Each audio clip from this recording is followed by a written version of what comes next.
بسم اللہ الرحمن الرحیم۔ اس سے پہلے دو ویڈیوز میں حضرت سیدنا سلیمان علیہ السلام کا ذکر خیر کیا گیا ہے، اور اب بھی اسی سلسلے کو آگے چلاتے ہیں۔ حضرت سیدنا سلیمان علیہ السلام اپنے والد گرامی حضرت سیدنا داؤد علیہ السلام کی طرح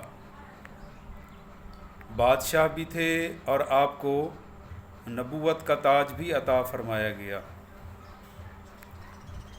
حضرت سلیمان علیہ السلام کی حکومت پہلے 40 سال مشرق تا مغرب قائم فرمائی گئی، اور اس کے بعد پوری دنیا کی حکومت آپ کو عطا فرمائی گئی۔ آپ کی کچہری میں یعنی مجلس میں ایک دفعہ ہدہد نام کا پرندہ غیر حاضر پایا گیا، تو حضرت سلیمان علیہ السلام ایک ذمہ دار نگران کی طرح اپنی تمام رعایا پر بڑی توجہ فرمایا کرتے تھے اور ان کی نگرانی فرمایا کرتے تھے۔ جب ہدہد کو غائب پایا تو ارشاد فرمایا کہ اگر وہ ہدہد نام کا پرندہ اپنی غیر حاضری کی کوئی معقول وجہ نہ بتا سکا تو اسے سخت سزا دی جائے گی۔ یہاں یہ عرض کرنا بھی بہت ہی ضروری ہے کہ قرآن کریم میں سابقہ امتوں اور انبیاء اور صلحاء اور دیگر اقوام کا ذکر ایک قصے کے طور پر بیان فرمایا گیا ہے، اور قرآن کریم میں ایسا بیان صرف داستان سرائی کے لیے نہیں ہے، بلکہ ہم اہل اسلام کے لیے خاص طور پر اور پوری دنیا کے انسانوں کے لیے ایک سبق کے طور پر بیان فرمایا گیا ہے، تاکہ ہم ان سے عبرت حاصل کریں اور قرآن پاک اور حدیث پاک کی روشنی میں جو ہمیں زندگی گزارنے کے قیمتی اصول بیان فرمائے گئے ہیں، عطا کیے گئے ہیں، ان کے مطابق زندگی بسر کر سکیں۔ تو میں عرض کر رہا تھا کہ ہدہد پرندہ جب آپ کی خدمت میں حاضر ہوا تو اس نے آ کر یہ عرض کی کہ حضور والا، میں ایک ایسے ملک سے ہو کر آ رہا ہوں جہاں عجیب و غریب بات دیکھی ہے کہ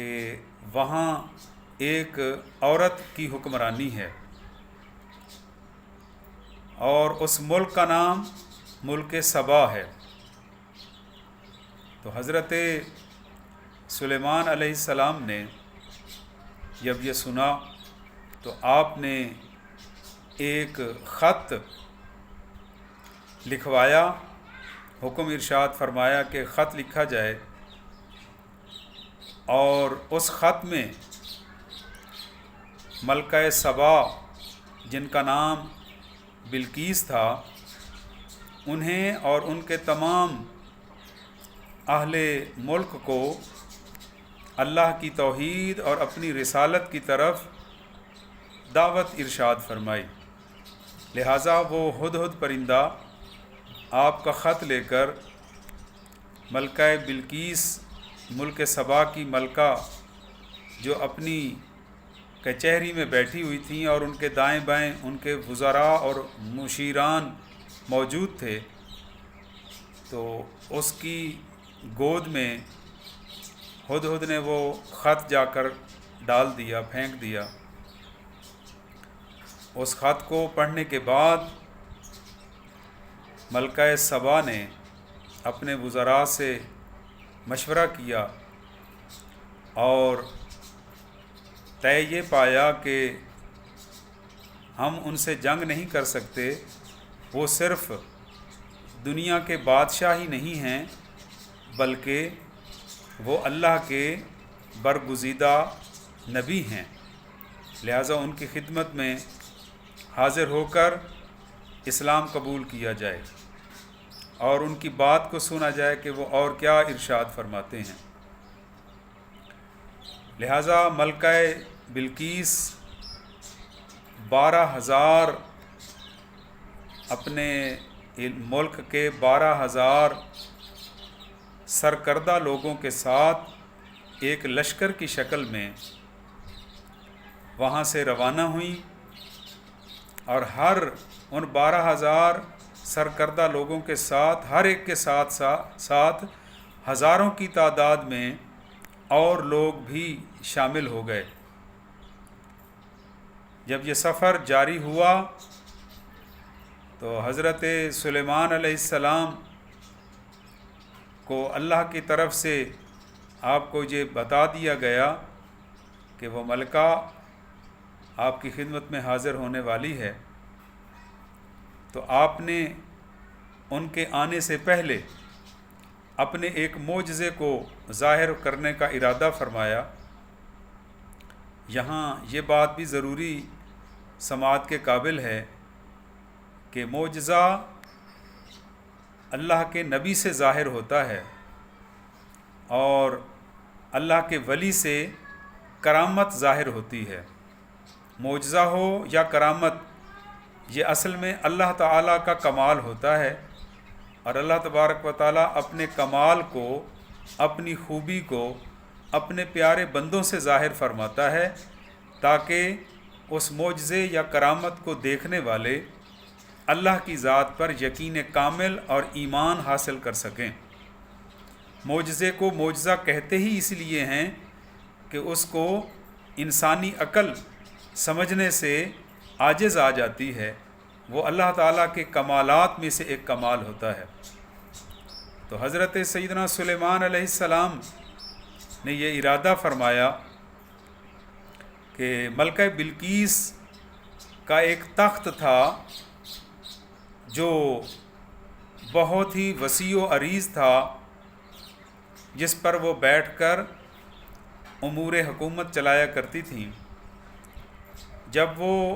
اپنے ملک سے روانہ ہوئیں تو اپنے اس خاص تخت کو 7 محلات میں آخری محل یعنی 7ویں محل کے اندر کئی پہرے داروں کے پہرے میں چھوڑ کر روانہ ہوئیں۔ ادھر حضرت سلیمان علیہ السلام نے اپنی مجلس میں یہ ارشاد فرمایا کہ کوئی ہے جو ملکہ بلقیس کے آنے سے پہلے اس کا تخت میرے دربار میں لا کر پیش کرے۔ تو قرآن کریم نے فرمایا ہے کہ آپ کی حکومت چونکہ جنات، انسانوں، چرندوں، پرندوں اور کرۂ ہوائی اور ان تمام چیزوں پر آپ کا حکم جاری و ساری رہتا تھا، تو ایک جن جس کا نام عفریت تھا، اس نے کھڑے ہو کر عرض کی کہ حضور والا اگر مجھے اجازت ہو تو آپ کی مجلس کے اختتام سے پہلے میں اس تخت کو لا سکتا ہوں۔ حضرت سلیمان علیہ السلام نے اس کی بات سن کر فرمایا کہ یہ تو بہت دیر ہے، اس سے پہلے کوئی لا سکتا ہے؟ تو آپ کی مجلس میں اور آپ کی امت میں سے اللہ کے ایک ولی کھڑے ہوئے جن کا نام نامی اسم گرامی حضرت آصف بن برقیہ ہے۔ انہوں نے کھڑے ہو کر عرض کی کہ حضور اگر مجھے اجازت ہو تو میں اس تخت کو جو 1500 میل دور پڑا تھا اس کو آنکھ جھپکنے سے پہلے لا سکتا ہوں۔ اور قرآن کریم نے ان کی اس کرامت کو یوں ارشاد فرمائے علم من الکتاب کہ حضرت آصف بن برقیہ نے یہ دعویٰ اس لیے کیا کہ انہیں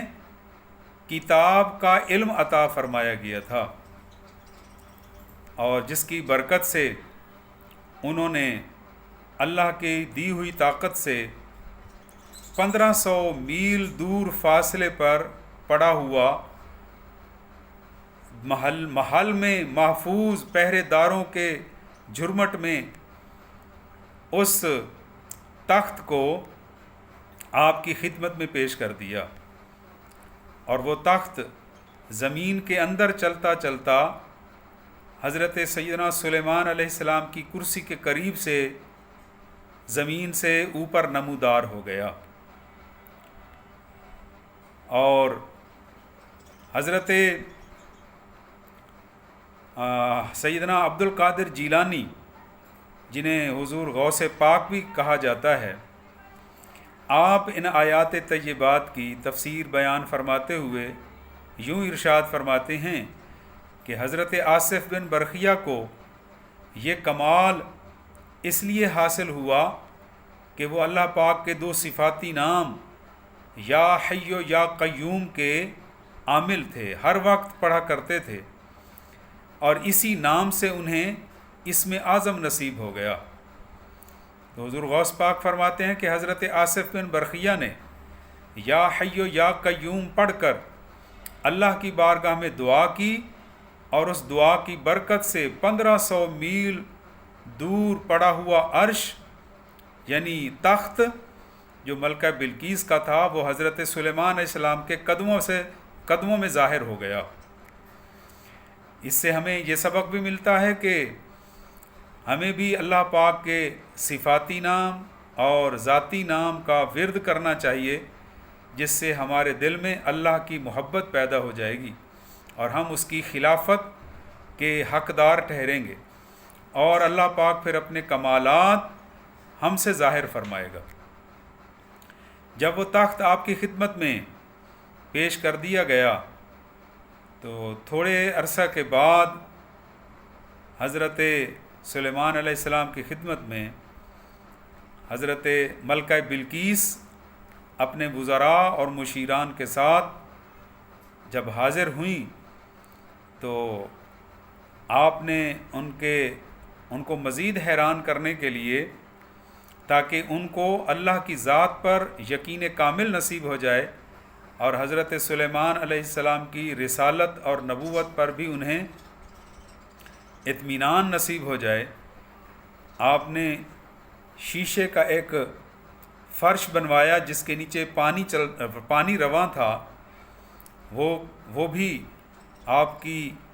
ذہانت کا ایک کمال تھا حضرت سیدنا سلیمان علیہ السلام کا، جس کو دیکھ کر ملکہ بلقیس اپنے وزراء کے ساتھ بہت ہی حیران ہو گئیں۔ جب ان کو آپ کی خدمت میں پیش ہونے کا موقع ملا تو آپ نے ارشاد فرمایا کہ اے ملکہ بتائیے آپ کا تخت بھی اسی طرح کا ہے؟ تو ملکہ بلقیس نے غور سے دیکھنے کے بعد یہ یوں عرض کی کہ حضور والا، یہ تو میرے ہی ملک کا اور میرا ہی تخت ہے جو آپ کی خدمت میں پیش کر دیا گیا ہے۔ تو اس طرح آپ کا یہ معجزہ اور حضرت آصف بن برقیہ کی یہ کرامت دیکھ کر ان کا سینہ اسلام کو قبول کرنے کے لیے کشادہ ہو گیا، اور ملکہ بلقیس نے اللہ کی توحید اور حضرت سلیمان علیہ السلام کی رسالت پر اپنے دیگر وزراء اور حکومتی ارکان کے ساتھ مل کر اسلام کو قبول کر لیا۔ اور مختلف مورخین یہ بھی کہتے ہیں کہ حضرت بلقیس مسلمان ہونے کے بعد حضرت سیدنا سلیمان علیہ السلام نے انہیں اپنی بیوی ہونے کا شرف بھی بخشا، اور ان کے بطن سے اللہ پاک نے آپ کو اولاد بھی عطا فرمائی۔ تو ناظرین و سامعین کرام، قرآن مجید فرقان حمید میں بے شمار واقعات بھی بیان فرمائے گئے ہیں، اور ان کو بیان کرنے کا مقصد یہی ہے کہ ہم جو اہل اسلام، خاص طور پر ہماری طرف اللہ تبارک و تعالیٰ نے اپنے پیارے محبوب علیہ الصلاۃ والسلام کے ذریعے سے جو کتاب ہدایت عطا فرمائی ہے، نازل فرمائی ہے، اس کو پڑھ کر ہم عبرت حاصل کریں، اور جو اچھے اسباق ہمیں ملتے ہیں ان کو ذہن نشین رکھتے ہوئے